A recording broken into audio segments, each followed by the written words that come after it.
Beautiful day, today. 50대 초반이시고 대졸 자연과학 계열, 부인분은 화학공학과 출신이시고 경력이 25년. 이 정도면 이제 슬슬 은퇴를 준비하실 시기죠. 영어 등 어떤 외국어도 전혀 불가능. 그렇죠. 사실 요 정도 나이 되신 분들 중에서 영어 공부를 많이 이렇게 집중적으로 하신 경우들이 많지는 않을 것 같아요. 자금은 뭐 부동산 제외 4억 정도, 연소득 2억. 그러니까 이분도 이제 거의 뭐 임원급, 뭐 부장급 이러니까 사실 이거 그만두면 안 되죠. 회사에서 나가라고 떠밀 때까지 버텨야 돼요. 그리고 자녀는 중3 여자, 초등학교 6학년 남자. 이민 희망국가 독일 혹은 스페인. 이거는 게임이 안 돼요. 무조건 독일이에요. 스페인은 그 유명한 피그스 컨트리 중에 하나잖아요. 스페인이 날씨는 당연히 더 좋고 뭐 여유도 있고 그런데 결국 자녀의 어떤 그 뭐라 그럴까 교육, 예. 자녀가 유럽에 정착해서 살기를 원한다고 하면은 스페인보다는 독일이에요. 스페인의 엘리트들이 스페인에 남아 있지 않고 결국 다 다른 나라로 떠나는, 포르투갈 이런 데는 더 심하고 그나마 스페인은 포르투갈보다는 나은 편인데 그럼에도 불구하고 생각보다 스페인의 월급이나 연봉 수준이 뭐 바르셀로나 정도나 돼야지 조금 수준이 유지가 되지, 그 외에 나머지 지역들은 다 폭망해 있어요. 스페인이. 그래서 아무튼 현재 한국에서 우리 가족이 사는 데는 별 문제가 없으나 두 자녀도 중장년에 걸쳐 지속적으로 행복하게 살 수 있을지에 대해서는 그렇죠, 매우 의문이고, 또 이분이 이제 뭐 출장을 많이 다녀보셨나 봐요. 아이들 정착하기에 가장 알맞은 곳이 유럽인 것 같습니다. 외국어는 전혀 안 되지만 이제 출장을 많이 다니시면서 뭐 아프리카, 남미 제외하고는 대부분 다녀보았고, 예. 그리고 원래 이제 전공은 일반적인 자연과학인데 IT 업계 소프트웨어 엔지니어 쪽으로 30대 초반에 일찌감치 전직을 했고, 부인분도 IT 계열 출신인데 뭐 이제 아이들 키우시느라고 경단녀세요.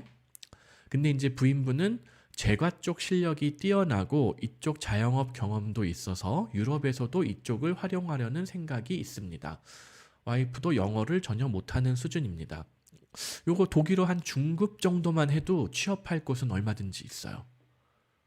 그리고 사실은 심하게는 독일어를 못해도 그냥 한국식 빵을 만드는 제과점을 하나 오픈하는 것도 현지 물정을 어느 정도 익힌 다음에는 얼마든지 가능해요. 그래서 실제 뭐 프랑크푸르트나 뭐 파리나 이런 데 가보면 한국식 빵집도 굉장히 잘 되거든요. 빵의 본고장 파리에서 말도 안 되지만. 그래서 실력이 뛰어나다면은 부인분 그쪽으로 한번 도전해보는 거 좋아요. 그래서 예, 맞아요. 당분간 월급쟁이로 굉장히 고소득 월급쟁이니까 이거는 남편분은 한국에서 버티셔야 돼요. 은퇴할 때까지. 회사에서 나가라고 떠밀 때까지. 그래서 뭐 그냥 퇴직금뿐만이 아니라 뭐 정년보다 조금 뭐 일찍 나가면서라도 뭐 1, 2년 더 주겠다 뭐 이런 데들 가끔 있거든요. 그런데 그거 다 받아서 나와야죠. 그래서 두 자녀는 독일 혹은 스페인으로 유학을 시킨 후에 정착했으면 하는 바람입니다. 그리고 저 역시 은퇴 후에는 독일이나 스페인으로 이민하여 정착할 생각입니다. 지금은 엔지니어가 아니라서 블루카드나 그런 쪽 기대는 하지 않습니다. 이거 많이 오해하고 계신데 엔지니어만 블루카드를 받을 수 있는 거는 아니에요. 아무튼 근데 이 경우에는 지금 이제 뭐 다시 설명을 드리면은 남편분은 그냥 있고 똑같아요. 좀 전에 말씀드린 내용하고 동일해요. 이거 첫째하고 둘째 나이 더 먹기 전에 빨리 가야지 그 나라 언어를 제대로 원어민급, 둘째는 원어민급이 될 수가 있어요. 서두르면은. 첫째는 아쉽지만 원어민급은 늦었어요. 하지만 외국어로서 독일어를 최상급 정도 하려면은 지금이라도 빨리 서둘러서 가야 돼요. 이게 더 늦어져서 고1, 고2, 고3 아예 성년이 됐다? 그러면은 이 아이는 이민 1세대로서 부모가 통상 고생을 하잖아요. 이민 1세대로서 고생하는 부모를 대신해서 이 아이가 이민 1세대가 돼버리는 거예요. 그러면은 엄마 아빠가 해야 될 고생을 아이가 하게 되는 거죠. 그래서 이민 1.5세대라도 챙기려면은 첫째도 서둘러야 돼요. 그리고 스페인어 배워봐야 양질의 취업을 할 수 있을 때 유리하지가 않아요. 스페인어 쓰는 나라가 어디 있어요? 독일어를 잘 쓰면은 독일에서도 물론 경제 규모가 엄청 큰 독일에서 뭐 취업이든 학업이든 자유롭게 할 수가 있게 되는 거고, 자, 독일어 쓰는 나라가 독일만 있느냐? 스위스도 있잖아요. 우리가 알고 있는 스위스의 잘 사는 동네의 대부분은 독일어권이에요. 독일어를 쓰는 나라들의 일반적인 삶의 질이 대부분 다 높아요. 스페인어를 쓰는 나라들보다는. 그래서 저는 아이들을 조금 더 독일에서 일찍 교육을 시키시면은 좋지 않겠나. 저는 그렇게 추천드리고 싶습니다. 그래서 두 자녀 모두 공부를 뭐 이렇게 막 많이 시키지는 않았던 것 같아요. 그래도 영어는 해서 기본 대화는 가능하다. 그러면은 영어가 되면은 제가 장담은 못 하겠는데 둘째 정도는 이중언어 사립학교 들어갈 수 있어요. 독일어를 좀 못하더라도. 첫째는 모르겠어요. 학년을 많이 낮추면 혹시 들어갈 수 있을까 말까? 근데 뭐 이중언어 사립학교를 가는 게 나을지 그냥 조금 낮은 레벨이라도 독일어 로컬 학교에 가서 독일어를 확실하게 배우고 첫째가 원하는 직업이 무엇이냐에 따라서 뭐 레알슐레 김나지움 혹은 레알슐레 아우스빌딩 이쪽으로 통해서 파옥슐레를 가든가 우니베시타트를 가든가 그 경로를 좀 어느 정도 조절을 해야 돼요. 어떤 커리어냐, 어떤 직종이냐에 따라서 유불리가 달라져요. 뭐 첫째가 나는 늦게 독일어를 시작했지만 그래도 뭐 의사가 꼭 되고 싶다. 그러면은 김나지움을 가는 게 유리할 수도 있어요. 물론 아우스빌딩을 통해서 의사가 되는 방법도 있고요.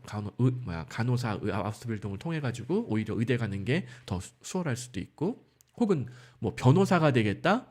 그러면은 반드시 또 김나지움 거쳐서 우니베시타트를 또 가야 되는 뭐 이런 게 있고, 근데 뭐 나는 뭐 회계사 세무사가 되겠다.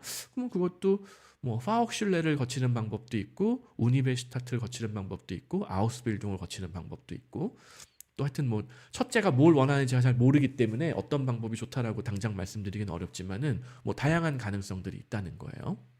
그래서 이 경우에는 맞아, 똑같아요. 엄마가 아이들 데리고 먼저 가야지 아이들 독일에 먼저 정착을 하면은 엄마도 영주권 받을 수 있고 아이들도 성년이 되면서 독일 영주권, EU 영주권, 뭐 독일 시민권 이런 거를 받을 수가 있어요. 독일 시민권 받아가지고 독일어 둘째는 원어민급 아직 가능하고 첫째는 원어민급은 아니지만 외국어로서 최상급 가능하면은 웬만한 전문직은 다 도전해볼 수가 있단 말이에요. 아주 언어에 특화된 그런 직종들이 아니라면, 예를 들어서 뭐 난 독일 방송국에서 뭐 아나운서가 되고 싶어요. 첫째는 힘들어요, 현실적으로. 그리고 기숙사 있는 국제학교 정도는 되어야 할까요?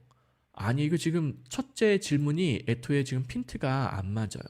여자아이만 혼자 기숙사에 보내서 뭐 학생 비자로 보내겠다? 그리고 나서 어떻게 엄마 아빠가 독일, 스페인에서 은퇴 생활을 할 거예요. 독일 EU에 합법적으로 장기간 거주할 수 있는 영주권, 시민권이 없는 상태에서. 그러니까는 이거는 딸만 유학을 보내가지고는 지금 계획하는 것들이 하나도 이루어지지가 않아요. 엄마가 주신청이 되고 아이들이 동반 거주 허가를 미성년 상태에서 받아야지만 아이들의 영주권, 시민권이 수월하게 해결이 된다. 그러면은 그 상태에서는 아이들을 뭐 독일의 뭐 김나지움인데 기숙사가 딸려 있는 저렴한 학교 이런 데 얼마든지 보내는 거는 가능하단 말이에요. 훨씬 수월하게 보낼 수가 있다는 거예요. 그게 아니라 학생 비자로 보내겠다.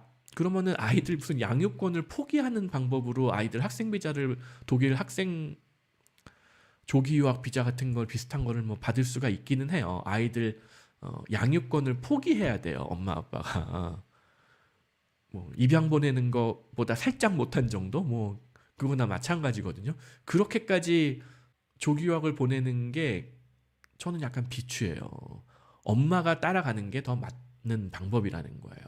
그리고 공립학교에서 독일어를 배우느라 진학이 늦어질 수도 있는 것으로 아는데, 진학하는 나이가 좀 늦어지는 거는 유럽에서는 별 문제가 안 될 거예요. 안 돼요. 다만 행정적으로 나이가 뭐 16세, 뭐 17세, 18세가 넘었다. 그럴 경우에 일반적인 공립학교에서 학교 행정 차원에서 안 받아주는 경우들도 있기는 있어요. 그래서 조금이라도 나이가 어릴 때 가는 게 유리해요. 나이가 많으면은 일반적인 뭐 레알슐레, 하uptschule, 김나지움 말고 저쪽에 베르프슐레 뭐 직업학교에 있는 아비투어 과정, 김나지움 과정, 혹은 뭐 레알슐레 과정, 무슨 뭐 파우슐러 라이페 뭐 이런 거 과정 이걸 가라. 독일어를 공부한 다음에 뭐 요 나이면은 독일어를 공부하고 아우스빌딩을 하면서 뭐 아벤트 김나지움, 야간 김나지움을 다니는 게 더 좋을지도 모르겠다. 아니면은 뭐 베르프슐레에서 김나지움 반, 아비투어 반을 들어가는 게 더 유리할 것 같다. 이렇게 교육청에서 교통 정리를 해줄 수도 있기는 해요. 다만 친구들 사이의 적응은 오히려 문제가 되지 않는다. 행정적으로 나이가 많아서 조금 다른 경로를 교육청에서 추천하는 경우들이 있다. 교우관계 페널티 없고 취업 페널티도 없어요. 독일어를 얼마나 잘 배우느냐가 문제인데 요 정도 나이면은 1년이면은 독일어 B1뿐만 아니라 거의 B2까지도 받아요. 어린아이들은. B1은 기본이고 B2 1년 만에 B2를 확실하게 통과한다는 제가 말씀 못 드릴 수도 있을 것 같고 B1에서 B2 사이 어디 그러니까 거의 B2가 됐는데 뭐 아직 시험 통과는 못한 뭐 이런 정도 실력이 될 거라는 거예요. 1년만 해도. 나이가 어리면 어릴수록 따라가는 게 더 빨라요. 다시 한번 설명드리지만 둘째는 지금 서두르면은 원어민이 될 수가 있어요.